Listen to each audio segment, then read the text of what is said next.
My name is Dr. Nikki Yeobah, and I'm a professor in the Department of Communication Studies. I've been teaching there since August 2016. I'm a new assistant professor here. My area of research actually is oral history performance. Oral history performance is when you conduct interviews with people in communities, and then you engage those interviews not just through scholarship, but also through performance.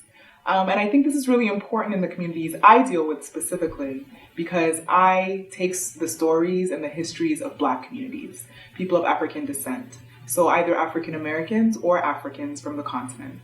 And I use performance as a way of allowing them access into scholarship, into what is being written about them and what is being said about them.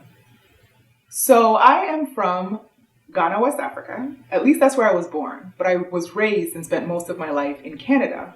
It wasn't until my PhD that I actually moved to the States, lived in Chicago for a while. I acquired my PhD at Northwestern and moved here just recently in August to begin my career. This scrapbook that I have in my hand is actually the scrapbook that started my passion for and love affair with oral history. So I came across this scrapbook by accident, actually.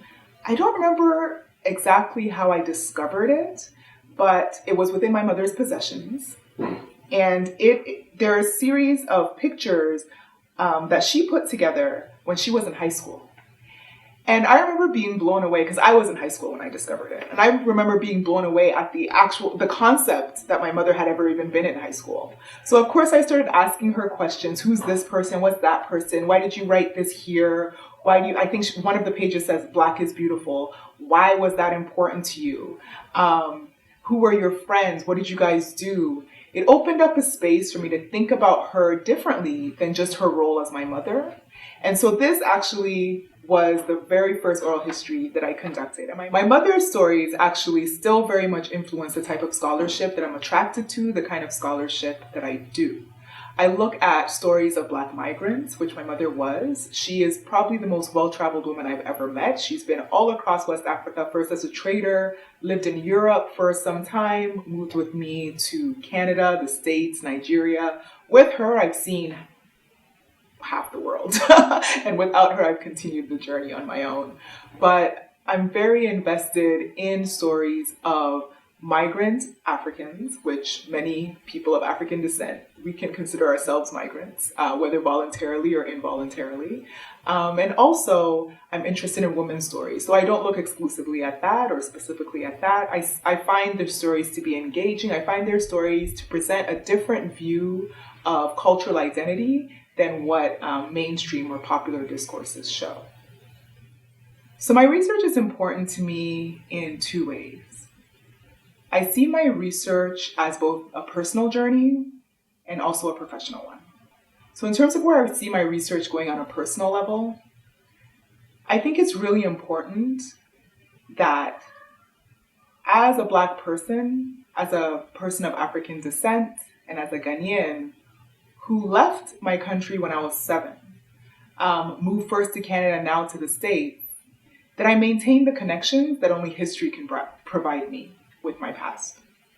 And so the more I conduct oral histories with other Black people, the more of a sense of an identity that I personally start to kind of accumulate. Identity comes out of culture. You don't just create identity on your own. And so I find that my research opens me up to thinking about all the ways in which Blackness is and Blackness lives. And so in that sense, the journey that this research has taken me on has been deeply personal and deeply satisfying. And on a professional level, I'm really committed to making sure that the types of scholarship I produce makes its way back to the communities I take the scholarship from. I think traditionally the academic model has been you go out into the field, you conduct ethnography or interviews with people in the field, you take all that knowledge back and then you squirrel it away in an article or a book that only other people that are academics can have access to. There's nothing wrong with that model. Scholarship is important, right? But especially in communities like our own, where we're used to knowledge being taken from us, it's nice to be able to return that knowledge, to show people that they are co-creators in their lives, to show people and to demonstrate just how important the things that they're saying and doing are. And so professionally, performance becomes a way for me to achieve that. Scholarship is important and necessary to my tenure, obviously, but being an oral history performance scholar has enriched my professional life by giving it a sense of politics, a sense of my politics, the politics that I'm invested in.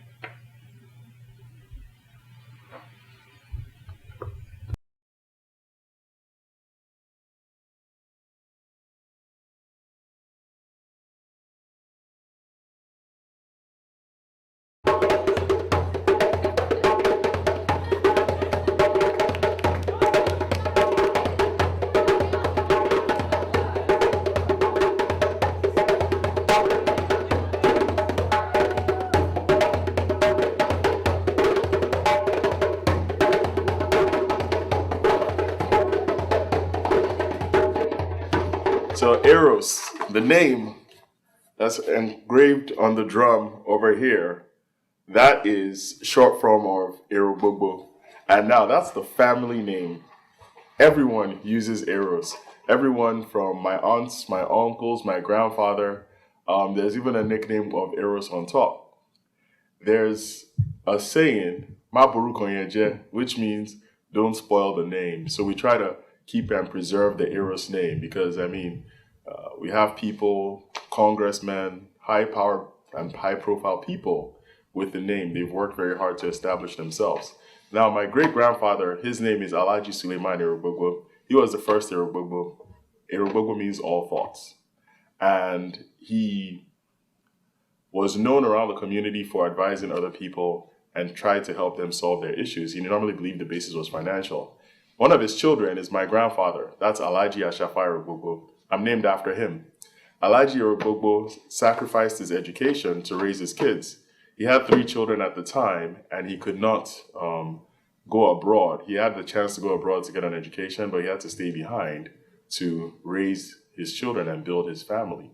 So he has always wanted that education, and I'm named after him. So I'm very proud that I got his first and last name, and I was able to earn the degree he was unable to earn. Now, the drum is something we used to celebrate and bring together everybody in Nigeria. I've used this drum in my grandfather's 90th birthday. I played for my grandmother's 80th birthday, my aunt's 50th birthday, and it's something that's generally popular amongst Nigerians. Even my father played in school when he was young. So I've picked up that gift and translated it and preserved it, and I take it to physiology for engineers class. I take the drum to teach about the eardrum. The eardrum has a membrane called the tympanic membrane, and that membrane vibrates with different frequencies in order for you to hear sound. And you have these little bones called ossicles, called the malleus incus and stapes, and I try to connect the students to the ear using the drum.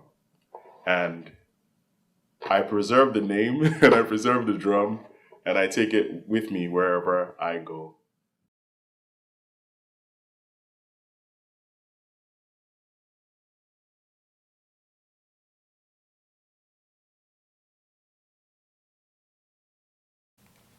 My name is Faustina DuCros. I'm a sociologist. I'm interested in the ways in which Black identities have been constructed in different places in the United States. And I was really inspired by my family's history. They were Black Creoles that moved from Louisiana to California in the 40s. They were part of this great migration that continued over that time, and they were part of a really tight-knit community. I started to develop my project by interviewing my grandmother, and I used this recorder to do several hours of oral history interviews to get her sense of what it was like to be in this community during that time.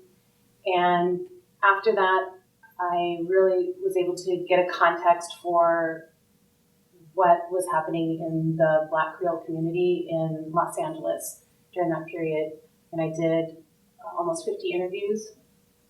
And the time with my grandmother really was powerful for me because we just got to sit and talk, and I was able to listen without everyone else in the family around and be able to ask questions about her experiences and growing up in New Orleans, how the family decided to come to LA, and what it was like to raise family in the Creole community in Los Angeles at that time.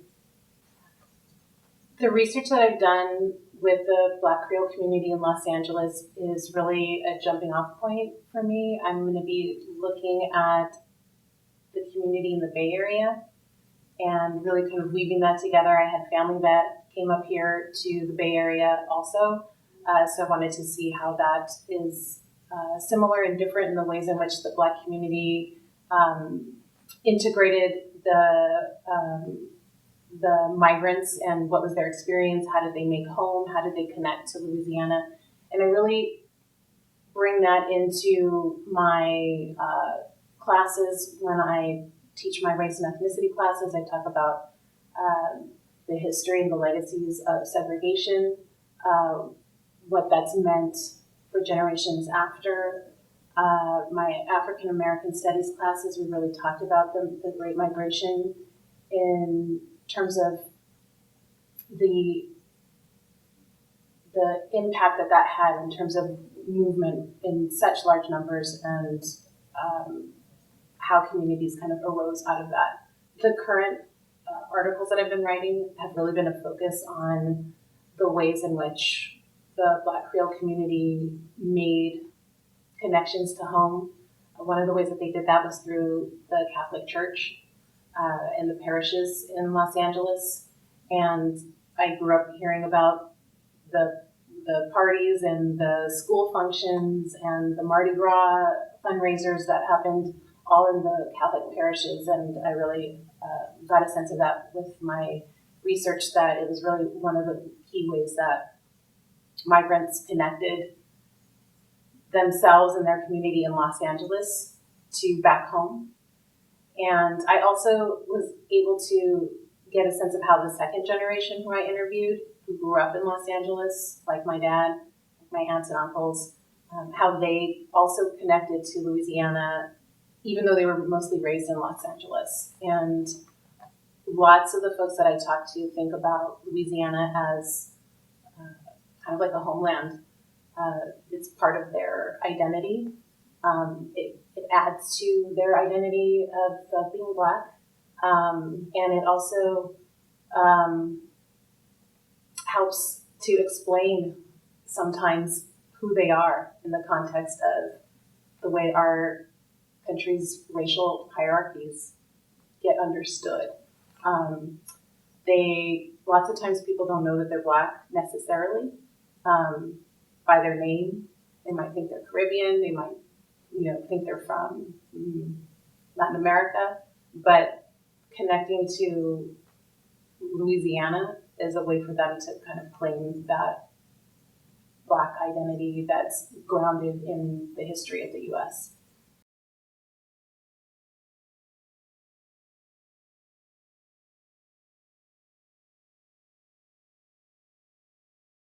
So my name is Jason Douglas. I'm an assistant professor in the Department of Environmental Studies. And, just a little bit about, the type of work that I do, the research that I do. A lot of it actually stems from my background and, my upbringing. I do research on public health and environmental justice. And, I'm concerned with, how certain communities, low-income communities and communities of color are being treated and how public health outcomes are unequal coming out of these communities. So, taking that was a growing interest throughout my life, throughout my, coming up to my graduate studies. And it's something that is a very challenging. field of study, as well as, just doing a PhD program. There's so many challenges that we go through. So just taking a very challenging topic and a very challenging course of study, I needed to find strength to be able to accomplish my goals. And a major source of strength for me is my wife, Emily. She's been with me from day one of that PhD program. We actually met maybe 2 months before I started my PhD, and I was very excited. I was hot. I thought I was great. I was going to go into this program and do some amazing work. But, as we all know, having gone through it, there are going to be a lot of challenges. The reason that I wore these links today, these are the cufflinks that I wore at mine and Emily's wedding. M for Emily, that's what we all call her, M, and J for me. Is because she was the source of strength. She helped me to get through that PhD program. She was supportive of me the entire way through, everything that I wanted to do, every turn that I made. She supported me 100%. When I told her, I'm going to do my dissertation in Jamaica, and I have to be there for months at a time, on and on. You're not going to be able to do this with me. She didn't like it, but she supported me. She said, you know what, this is what you got to do. This is something that you're passionate about. You're passionate about working with communities in need, communities that are being treated unequally, and you need to pursue that. So she helped me get through that. She helped me get through biggest challenge during my PhD. My mother passed away. That was in 2009, and that was a blow. She and I were very close, and I think I would have fallen apart. If I didn't have Emily there at that time. And I guess it's no coincidence, having gotten through that together, well, maybe 6 months after she passed away, I went and purchased an engagement ring and asked her to marry me. I said, you are the person that I know you'll always be there for me.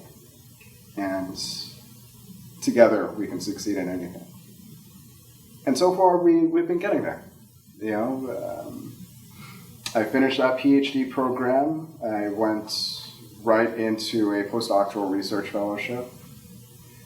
That was at Loyola Marymount University. I did my PhD at CUNY, the Graduate School and University Center. Did my postdoc at Loyola Marymount, and then came to my faculty position here. And we've taken that journey together. She also was pursuing an advanced degree, a master's degree in school counseling to be a socio-emotional counselor. At the time, she was teaching mathematics.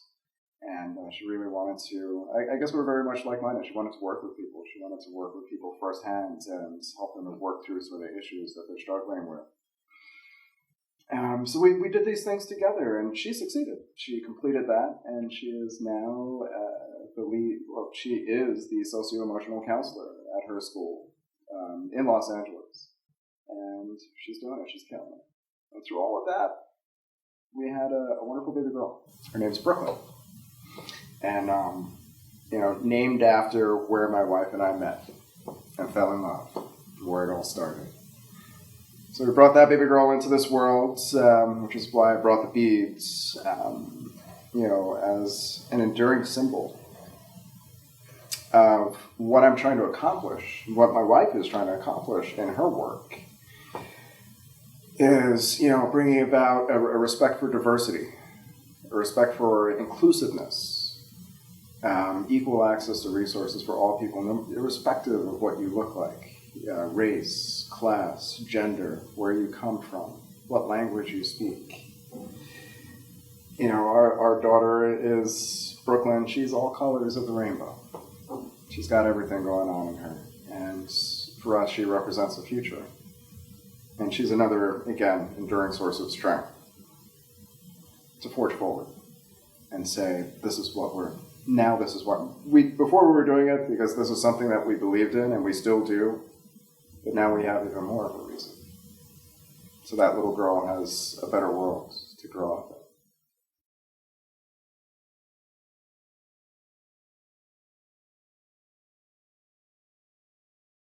I am Constance Deanne Hill-Williams. I'm an assistant professor here in the Valley Foundation School of Nursing. I have been here for almost 5 years. In August of this year, it'll be 5 years. And the picture I brought in today is a picture of my mom and my dad. My parents met in 1962 at a university, Langston University, which is a historical black college located in Langston, Oklahoma. And Langston was started in 1897, a part of the freedmen for the free blacks that were moving during their navigation to outward west. And it was established as a teaching university. I was excited to bring in this picture because this picture was actually shot on their honeymoon in 1965. And my mom actually was, I was conceived during their honeymoon here. And this picture is where my parents are standing by a rock, but later did I find out that my parents are standing by a rock in San Francisco. I'm not originally from San Francisco. I was born in Oklahoma, transferred over and pretty much grew up in the Chicago area. And then a couple of years ago, I met my husband and he lived out here already. And so I moved out here. So I look at it as being a full circle type of aspect that my parents traveled here for their honeymoon and everything over 50 years ago, and here I am today actually residing in this area. The picture means so much to me because family was really huge and significant in my life. Often when you think of the African American family, you think of maybe of a single parent household, where there have been some awesome, strong women who have raised the children within that household. And but I was very blessed to grow up with a very nucleus family and then extended family who had marriages intact. And so I saw the proof that marriage can work, and through my parents, their longevity, through many hardships, through many different changes, they were overcomers. And I also look at them because they were what came out of the civil rights movement as well. My parents often shared with my siblings and I their stories of participating in the civil rights movement in Oklahoma. Yet Oklahoma was further west. There was a lot of discrimination.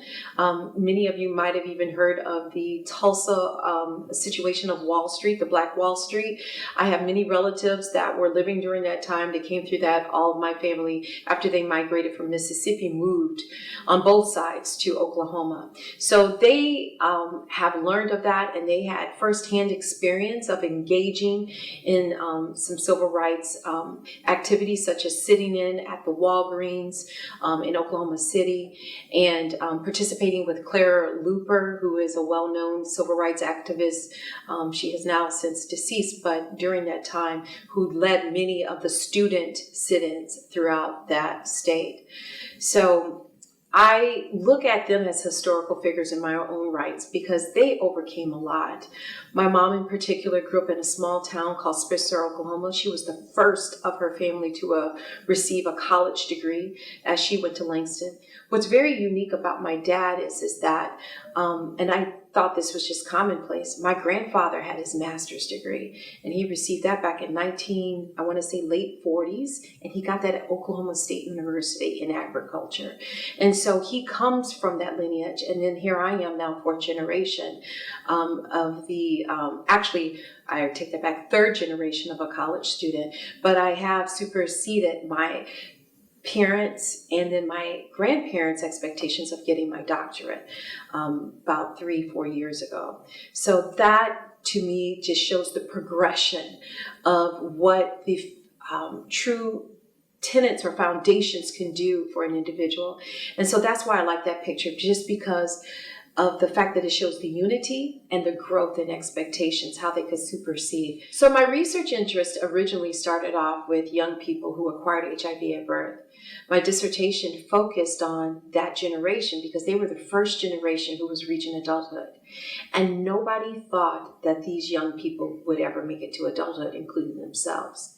So now we have a group of individuals who are now adults with a chronic illness.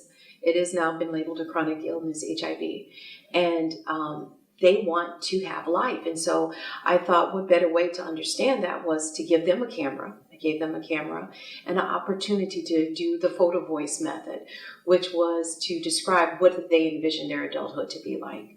And so many amazing facts came out of it. One of the things is that they said is they never wanted to be known as HIV does not define me. It's not who I am. They had names. They had ideas and dreams and aspirations, which was huge. Most young people that have been impacted truly in this country by HIV have been those of African American background. So often if you read in the literature, you would hear that they come from really broken down family units, crack, prostitution, all types of the worst urban ills that you could think of. I found what was very unique with my small sample size that this was contradicted with the young people I had. One was already in nursing school and she was headed to become a nurse practitioner. I had another young man who was also in school, got a full ride to a school in Nebraska, headed to become a lawyer because he wanted to be an activist. So many of them were doing great things. Often they have talked about wanting to have families. So what did that look like? How were they going to do that? And one young lady in particular, she already had a child who was HIV negative. So I wanted them to have an opportunity to tell their story through the lens, but then also to write their story in narrative and to put it on display. So I had an opportunity at the University of Chicago to open it up to the people that they wanted to disclose it to, and even invite some of the stakeholders in the community that can make a difference, such as lawmakers, and that they came in and they were able to display their work. So moving forward, yes, I would love to do something similar. I do a lot of work over in Africa as well, in Kenya. I have a nonprofit called Unity that goes to Kenya and Zimbabwe.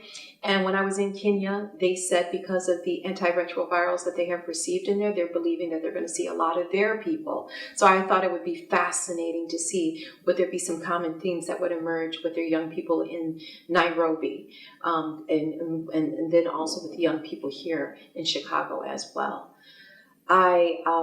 Moving forward, I'm really interested in emerging adults. And emerging adults are those individuals who are 18 to 29 years of age. Because these are the millennialists. This is our future. This is our future workforce. This is our future everything. And so I want to do more research with them just to see what excites them, what scares them, what are their thoughts, and how do they see themselves progressing through adulthood.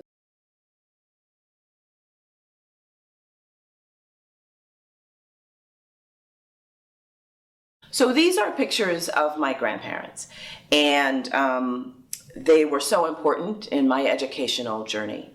I was so blessed to be born into the family that I was born into. I was born with all of my natural grandparents, plus my parents, step-parents, and even great-grandparents.